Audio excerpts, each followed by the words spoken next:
Another difficult week has passed. Unfortunately, things aren't getting much better. We're not sleeping as much as we need to. We're not eating as much as we need to. We're all being affected. And more we're seeing that this thing is not about Israel. Unfortunately, we're seeing more and more that this is about pure, unadulterated anti-Semitism. People marching in the streets, asking for a ceasefire without mentioning the hostages being kept by the terrorist organization are just heartless and have lost the moral compass. The demonstrations in the streets of the world against the Jews being very clear, they want to have no Israel, no Jews in Israel. This is, my friends, this is no longer about territory, peace, different nationalities. We're talking about anti-Semitism. At the same time, we're also feeling very strongly we want to do something. We want to feel more Jewish. We want to feel more connected. We want to understand, what do they hate about us? What's so unique about our mission of who we represent that they hate so much? What is it? People, I have to say that people have been coming in to the Jewish Center and just connecting. They want to find out more. They want to pray. They want to come study. We're doing a lot of tefillin. Women are taking candles to light Shabbat candles. I'm getting phone calls. We're getting emails. We all feel that we want to be more Jewish. We know this is an important, historic time, a very difficult time for our people. This past Sunday, the women, my Dvor Leah and her committee, had an amazing Jewish Women's Circle gathering where they shared stories of Jewish women, heroines in this current war. And they also helped support a woman in our community whose son is in the front lines. Then they heard from Rebbe Chani Lieberman in Ashkelon. She and her family and all the other Chabad emissaries there are helping people. They're getting calls about people who are stuck at home, can't get out because they only have 30 seconds. If there's a siren, they have to be in their shelter in 30 seconds and people can't go to buy anything to the store because they're not going to make it back, especially if they're elderly. Mothers whose husbands have gone to the front lines and they're there with the kids themselves. The children who are stuck in the shelters, they don't want to leave because the anxiety of coming and going, they just want to stay there.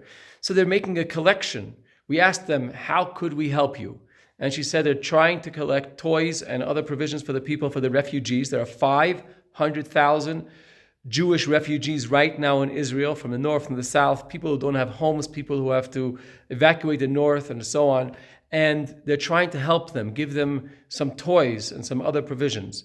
They also had a request from soldiers in the front line, which is near Ashkelon, for armor, for bulletproof vests. The army hasn't provided everybody because they don't have enough. The call-up has been for 350,000 reservists, and more than that came.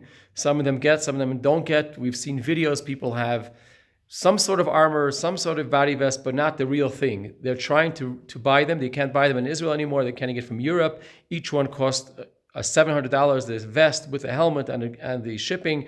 And they're trying to raise, so this women's circle decided they're going to try to raise $10,000 for the toys and for the bulletproof vests.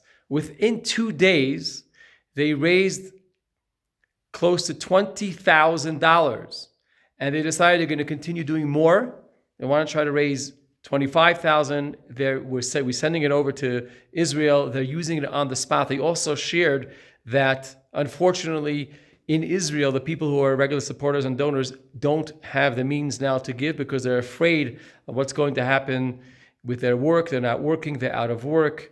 They're now as reservists. It's, of course, as we can understand, now is the time to really step up on that level to help support financially. You could go to the website jewishwomencircle.com or santafejc.com and make your donation directly to them in Israel, or you can send it to us and we'll pass it on. We all need to do our part on a spiritual level, on a physical level, show up, be there, help others, do another mitzvah. And I want to mention the more of a Torah study thing. We're having a course in Kabbalah coming up on Tuesday, starting Tuesday for 6 weeks. It's a part of the Jewish Learning Institute, an international organization, a very well thought out, very well prepared course. Now, you may be thinking, why do I need to study Kabbalah right now? Like, what's it going to do for me and how's it going to help me? Well, obviously, very importantly, we feel connected. We want to know more about our connection to our fellow Jews. What makes us unique? What is a soul? What is our relationship to God? How do we understand the world from a higher perspective? What motivates us to go out and be connected and do the right thing? I urge you to please come and sign up for that at myjli.com or santafejc.com. Or if you don't know if you want to sign up, send me a note and we'll put you in for the first week for a test trial. We have to manifest these miracles. We have to manifest the power of God within us, Hashem's gift to the Jewish people, our resilience. We're here for 3,800 years. We're going to read in the Torah about how Abraham was promised by Hashem, by God, is going to have that eternal nation and that eternal place to be, land of Israel. We are being called on at this moment to be more Jewish and to bring out these miracles from Hashem. May God show us these incredible miracles soon. May this whole thing be transformed into an amazing, amazing miracle. May we all see the coming of Mashiach now. Shabbat Shalom. Stay safe. We look forward to spending more time with you.